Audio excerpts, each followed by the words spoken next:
Running a half marathon is a big step up from a 10K and an impressive distance to say you've run. But what if you're targeting a half marathon with a specific goal time in mind? Well then, this is the video for you.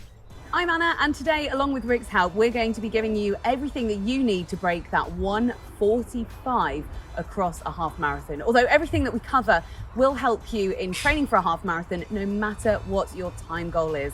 We're going to be looking at the types of training you should be doing, as well as some specific sessions, so keep watching for those. And if you've just found the running channel, make sure you hit subscribe and tap on that bell icon so you get notified when we upload new videos all about running, which we do every single week. A half marathon is 13.1 miles, or just over 21 kilometers. So in order to run a sub 1 hour 45 half marathon, you're going to need to be running at a pace of 8 minutes and 1 mile per second, or 4 minutes and 59 seconds per kilometer. But it's always best to aim slightly below that, just to give yourself a bit of a cushion in case you don't quite hit those paces for whatever reason. So when you're thinking about setting your goal time for a half marathon, what's really important is not to simply take your best 10K time and double it, because let's be honest, you're not going to be taking into account the fatigue that your legs are going to be feeling. So it's not just a case of running 2 10Ks. You will get gradually slower as you feel more tired. Elite male athletes can now compete a half marathon in under 1 hour, while elite female athletes can now run the half marathon in significantly under 1 hour and 10 minutes. The male's record is 58 minutes and 1 second, set by the Kenyan Jeffrey Kamwora in September of 2019. While for the females, the world record for the half marathon is 1 hour, 4 minutes and 31 seconds, set by Abdel Yeshana, and that was in February of 2020. But the vast majority of half marathon runners don't get anywhere close to those times, which is why we're focusing on that sub 1 hour 45 minute target. Give yourself an adequate amount of time to train for this goal. And obviously this all depends on your own personal life and your work-life balance, where you can fit runs in, etc. But to give you a rough guide, you should really be aiming for around 10 to 12 weeks and running consistently around 25 miles per week or more, spread across 3 or 4 runs. Now these runs will all look a little bit different, and we'll be going into what those should be now. The long run is a staple of half marathon training. And if you've trained for a half marathon before, then you'll know it's pretty straightforward. But we're going to give you a few tips and tricks to really get some extra bang for your buck when it comes to running your long run. Start to focus on your long run as more than just a long, slow distance, but as more of a session. Work to time rather than distance. For example, going out for a 90-minute run. Split that run into sections, so run 30 minutes easy, 30 minutes steady, and then push on that final 30 minutes at half marathon pace. And when you are looking at distance rather than time, then depending on your current level of fitness, you should be starting your long runs at around 9 to 10 miles and gradually build up to 13 to 14 miles. There's no need to go any further than that in your half marathon training.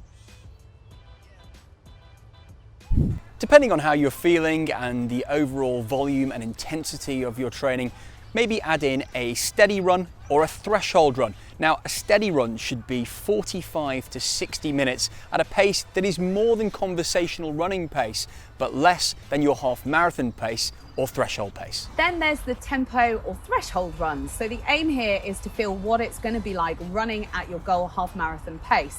So during your run, try to do 3 to 4 2-mile blocks at your goal half marathon pace, with 2 to 3 minutes jog recovery in between. So you should be aiming to run those 2-mile blocks at just under 16 minutes to hit pace. Now the idea here is that you're going to be able to feel comfortable with what the pace will feel like come race day, and mixing these in with some slower runs and some faster stuff will really give you a feel ready for race day.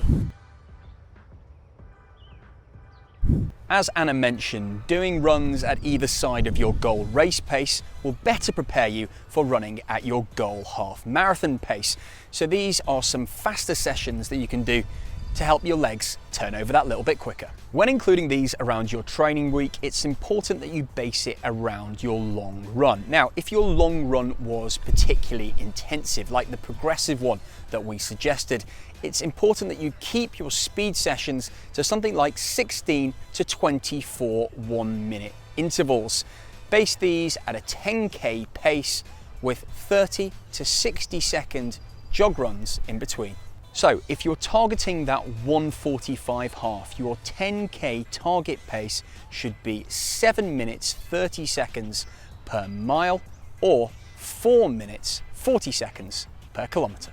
If you're really looking to push a bit harder in your speed session, perhaps your long run that week wasn't particularly tough, then try this speed session out, which will really put you to the test. So 4 lots of 1 kilometre reps and have 60 to 90 seconds jog recovery between the reps. Do that 3 times, but each set needs to be run at a slightly faster pace. So you start at the slower end and push up through the gears. That means that your first set you should aim to run at what might be a marathon pace for you. So nice and relaxed, a little bit easier, definitely slower than goal half marathon pace. Second set, push that to your goal half marathon pace. So your 1k reps should be 5 minutes per kilometre, slightly below. Third and final set, and this is the toughie, try running that at around 10k pace. So you're probably looking at around 4:40 per kilometre for each of your kilometre reps in the final set. 3 minutes rest between each of those sets. And finally, this is a tough one, a continuous run with alternating paces. So start with an 8k run and build it up until you get to no more than 16k. Alternate your pace every 1 kilometre. So no recoveries, your recoveries are the easier kilometres. You should be running at somewhere between marathon and half marathon pace, or for the more advanced or those at the end of the training block, between half marathon and 10k pace, depending on your fitness.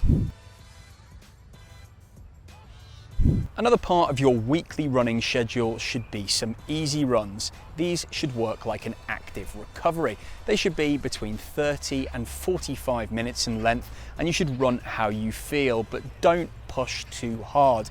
Let your body adapt to the rest of your weekly schedule and recover from that long run. I cannot stress enough that it really doesn't matter what your pace is for your easy runs. What might feel easy one day might be a minute per mile quicker or slower the next. It really depends on the types of run that you've been doing that week.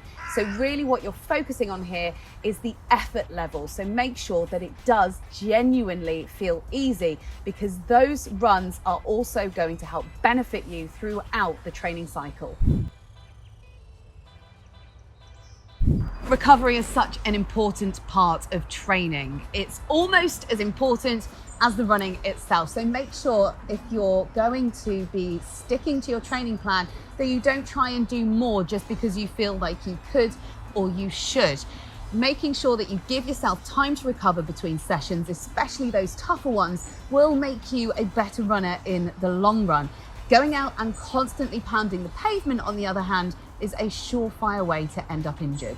In the final few days before your race or time trial, it's important that you ease off the intensity of your training, just like you would taper for a marathon. This way you avoid fatiguing your legs and make sure you're at full strength for the race itself. Another really important part of training and also aiding your recovery is making sure that you warm up and cool down after your runs, especially when you're doing faster stuff. But in general, it's a good habit to get into. If, like a lot of runners, you've always avoided this side of things and you don't know where to start, then make sure you check out our videos on the running channel of what to do before every run and after every run for more tips on that one. Hopefully this video has given you some tips to put into practice to work towards achieving that elusive sub 1 hour 45 minute half marathon. But remember, you can adapt any of these sessions to help yourself achieve a half marathon PB. While you're here, don't forget to check out some of our other videos on the running channel and let us know in the comments below what your half marathon goals are and of course how you get on with them. We'll see you next time on the running channel.